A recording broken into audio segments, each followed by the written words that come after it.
یا اس نے تیاری کرنا شروع کی جو نظر آتی ہے سامنے بات.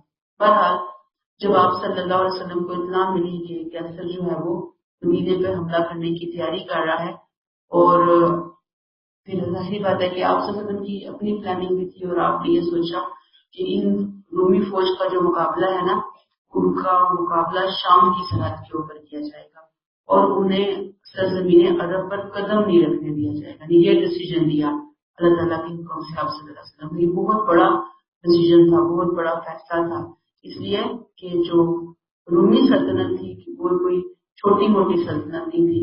وہ ایسے ہی تھا کہ جیسے آج کوئی اٹھ کے امریکہ سے ٹکرا جائے.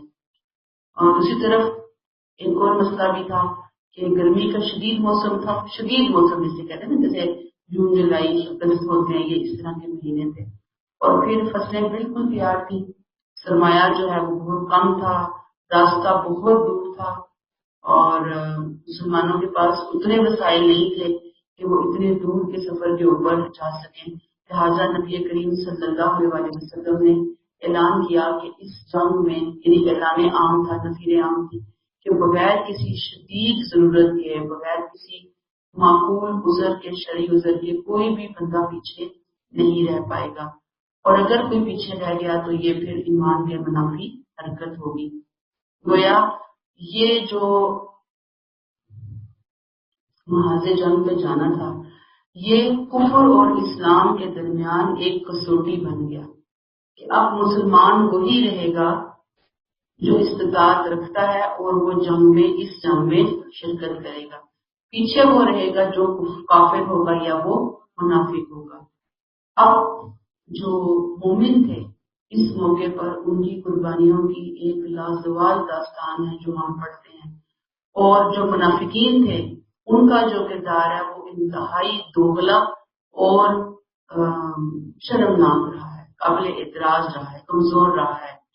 بہرحال اس کے ساتھ ساتھ ایک اور گروپ بھی یہاں پہ پیدا ہو گیا، اور وہ تھا کمزور مسلمانوں کا گروپ، کہ جو گم و گو کی کیفیت میں آ گئے اس وقت، یعنی فیصلہ نہیں کر پائے کہ ہمیں جانا ہے یا نہیں جانا. تو اللہ تعالیٰ اب یہاں سے ان کمزور مسلمانوں سے بھی خطاب کر رہے ہیں، ان کے معاملات بھی ڈسکس ہو رہے ہیں. آگے چل کے ہم دیکھیں گے کہ منافقین کے بارے میں بھی ڈسکشن ہوگی کہ ان کے ساتھ کیا کیا جائے گا. تو رجب 9 ہجری میں نبی کریم صلی اللہ علیہ وسلم 30,000 کا لشکر لے کر روانہ ہوئے ہیں شام کی طرف. اب جب یہ لشکر تبوک کے مقام پہ پہنچا ہے تو پتہ چلا کہ جو کیسر ہے اس نے تو اپنی افواج وہاں سے ہٹا لی ہے اور کوئی دشمن موجود نہیں. یہ بھی سمجھے کہ ایک اللہ تعالیٰ کا ایک بہت زیادہ کرم تھا، ان کی طرف سے غیبی مدد تھی کہ وہاں پہ نہیں تھی. بہرحال آپ صلی اللہ علیہ وسلم نے اللہ کے حکم سے یہ اب پہنچ گئے تھے تبوک، تو آپ نے کہا کہ اپنی جو سرحدیں ہیں ان کو مضبوط کیا جائے، بہتر بنایا جائے اس کے دفاع کو. پھر 20 دن آپ صلی اللہ علیہ وسلم وہاں پر بیٹھ رہے ہیں اور سرحدوں کی مضبوطی کے لیے جو بھی داہ عمل اختیار کیا جا سکتا تھا وہ کیا ہے. گویا سرزمین عرب کو اللہ تعالیٰ نے مرکز اسلام بنانا تھا نا، تو اس مرکز اسلام کی جو سرحدیں تھیں وہ اللہ تعالیٰ نے مضبوط کروانے کا یہ کام اس موقع پر آپ صلی اللہ علیہ وسلم سے لیا. اور یہ مارکا ایسا ہے کہ جس میں آپ کو اور آپ کے ساتھیوں کو بغیر لڑے ہی فتح نصیب ہوئی ہے. اب آتے ہیں ہم آگے آیات کے اوپر. کیا کہہ رہے ہیں اللہ تعالیٰ؟ کیا لوگوں جو ایمان لائے ہو کہ تمہیں کیا ہو گیا ہے؟ اذا قیل لکم انفروا فی سبیل اللہ اثاقلتم الی الارض، کہ جب تم سے کہا جاتا ہے کہ اللہ کی راہ میں نکلو تو تم زمین سے چمٹ کر رہ جاتے ہو. یہ جو انفروا ہے نا، یہ ہے کسی چیز کی طرف شوق سے جانا، دوڑ کر جانا، خاص مقصد کے لیے نکلنا. اب یہاں پہ کس مقصد کے لیے کہا جا رہا ہے؟ کون سا جہاد؟ نہیں، وہ ہے لیکن کون سا موقع ہے؟ غزوہ تبوک ہے. تم بوجھل ہو گئے، اس سفل تم کیا ہو گئے؟ بوجھل ہو گئے. بوجھل کیسے ہو گئے؟ ہاں، جیسے زمین پہ بوجھ نہیں کوئی بن جاتا، بیٹھ ہی جاتا ہے، بوجھل ہو گئے. اللہ کہتے ہیں کہ تم زمین کے لیے زمین سے چمٹ کر بیٹھ گئے، ارضی تم بالحیات دنیا من الآخرہ، کیا تم آخرت کے مقابلے میں دنیا کی زندگی پر رضامند ہو گئے؟ یعنی تم نے کیا پسند کر لیا؟ آخرت چھوڑ کر تم نے دنیا پسند کر لی۔ اصل میں یہ جو آیت ہے نا، اس میں خطاب عام ہے لیکن سنایا منافقین اصل میں جا رہا ہے کہ جو جہاد سے جی چرا رہے تھے، کس وجہ سے؟ اپنی تناسانیوں کی وجہ سے، وہ نہیں جانا چاہتے۔ تو اتنی دور کے سفر پہ جان ہتھیلی پہ رکھ کے اتنے کٹھن سفر کے اوپر نکلنا، تو اللہ کہتے ہیں کہ یہ کیا؟ ایک طرف تو ایمان کے دعوے دار ہو، دوسری طرف جب تم سے ایمان کے تقاضوں پر عمل کرنے کا کہا جا رہا ہے، موقع آیا ہے ثبوت دینے کا، اس وقت تم ڈاواں ڈول ہو گئے ہو، اس وقت تم کمزوری دکھا رہے ہو۔ تو یہ جو تمہارا اٹھنا ہے ایسے ہے جیسے پہاڑ کسی نے کمر کے اوپر رکھ دیا ہے، بالکل زمین سے چپک کر تم رہ گئے ہو، تم نے دنیا کی زندگی کو پسند کر لیا ہے۔ یہ جو یہاں پہ لفظ آئے ہیں نا، اور رضیتم الحیات الدنیا، یہ کوشچن مارک ہے اصل میں کہ کیا تم نے پسند کیا دنیا کی زندگی کو آخرت کے مقابلے میں؟ گویا اللہ تعالیٰ نے ان کی اصل بیماری کا پتہ دے دیا کہ یہ اٹھ کیوں نہیں رہے، یہ نکل کیوں نہیں رہے، کیوں نہیں نکل رہے؟ مرض کیا ہے، بیماری کیا ہے؟ ارضیتم بالحیات دنیا، یہ ہے اصل بیماری کہ جو آخرت کو پانے، آخرت کا فائدہ حاصل کرنے کے مقابلے میں ان کو لاحق ہو گئی ہے دنیا کی محبت، صرف دنیا کی زندگی، صرف دنیا کی لذتیں، صرف دنیا کی راحتیں، صرف دنیا کا چین و آرام۔ ظاہری بات ہے کہ وہ اس چین و آرام کو، اس نقد عیش ہے نا ان کو، یہ اسے کسی قیمت کے اوپر تباہ کرنے کے لیے، چھوڑنے کے لیے، برباد کرنے کے لیے، نقصان پہنچانے کے لیے اس کو تیار نہیں ہے۔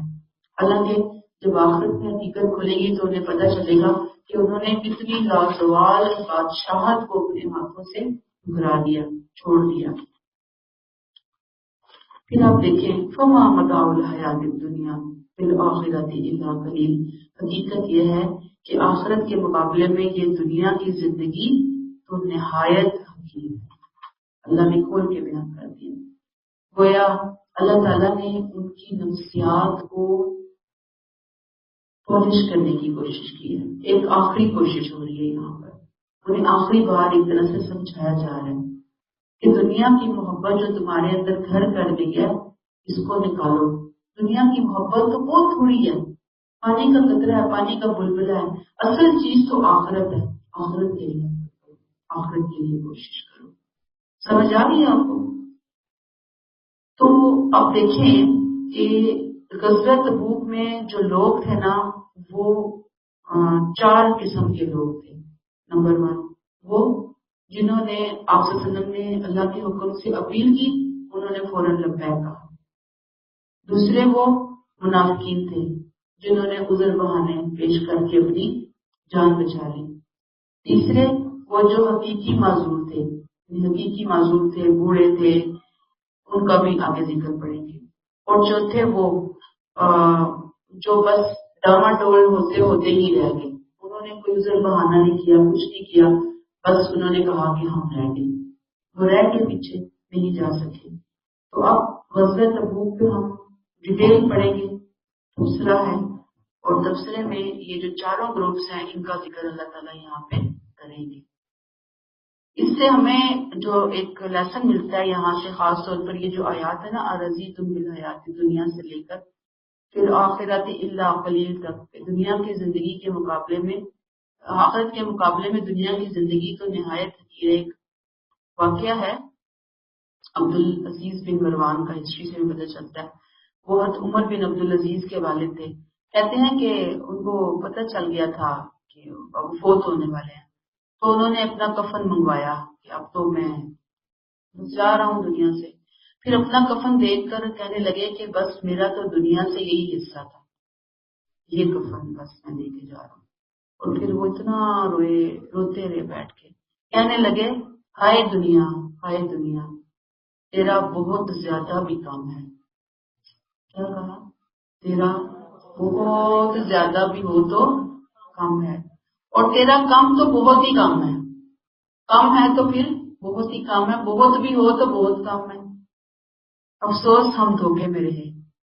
اتنا خوبصورت ایک کوٹ ہے نا جو ان کا مشہور ہو گیا، ہسٹری میں سیو بھی ہو گیا، کہ دنیا کے پیچھے اتنا بھاگ بھاگ بھاگ کے اپنے آپ کو پاگل کر لینا، یہ کوئی انسانیت نہیں ہے، یہ کوئی مسلمانیت نہیں ہے. اصل میں مناسب حد تک محنت ہے، مناسب حد تک کوشش ہے، مناسب حد تک دعائیں ہیں، اس کے ساتھ ساتھ اپنی آخرت، اس کے ساتھ ساتھ اپنا دین، دونوں چیزوں کو بیلنس کر کے چلنے کی ضرورت ہے. تو آپ سوچیں کہ جیسے انہوں نے کہا کہ یہی بس میں لے کے جا رہا ہوں دنیا سے کفن، دنیا کی چیزوں میں سے کفن جا رہا ہے، تو حقیقت تو یہی ہے نا کہ ہمارے ساتھ کیا جائے گا دنیا میں سے؟ کفن ہی جائے گا. اور اب آپ دیکھیں کہ اگر کوئی کچھ دے بھی دے تو وہاں پہ کام نہیں آنا، فائدہ نہیں ہونا قبر کے اندر. اللہ تعالیٰ ہمیں ہدایت عطا فرمائے. آیت نمبر 39 الا تنزلوا يعذبكم عذابا الیما. اگر تم اس کے لیے نہیں اٹھو گے تو اللہ تمہیں دردناک سزا دے گا، اور یاد رکھو تمہاری جگہ کسی اور گروہ کو لے آئے گا، اور پھر تم اللہ کا کچھ بھی نہ بگاڑ سکو گے. اللہ ہر چیز پر قدرت رکھتا ہے. اصل میں یہ ان لوگوں کی سزا کہ جو اللہ اگر کسی کو منتخب کرتے ہیں اپنے مشن کے لیے نا، اور وہ اس کو پورا کرنے سے جی چرائے، انکار کر دے. اللہ نے کسی کو چنا اور وہ انکار کر رہا ہے، جی چرایا ہے، تو اللہ تعالیٰ کہتے ہیں کہ بس پھر اس کے لیے عذابًا الیما ہے، دردناک عذاب. اور یہاں مراد ذریت ابراہیم کے حوالے سے ہے. ذریت ابراہیم میں کون کون تھے؟ ایک بنی اسرائیل تھے اور ایک بنی اسماعیل تھے. بنی اسرائیل کو ان کے کیے کی سزا اللہ نے دے دی. اب بنی اسماعیل کو کان کھولے جا رہے ہیں، کان کھینچے جا رہے ہیں کہ دیکھ لو کہ کیا معاملہ جو ہے وہ ہونے جا رہا ہے. اگر تم اللہ کی راہ میں نہیں اٹھو گے، اگر تم نہیں کوشش کرو گے تو عذاب علیم تمہارا منتظر ہے، عذاب کی پکڑ میں آ جاؤ گے.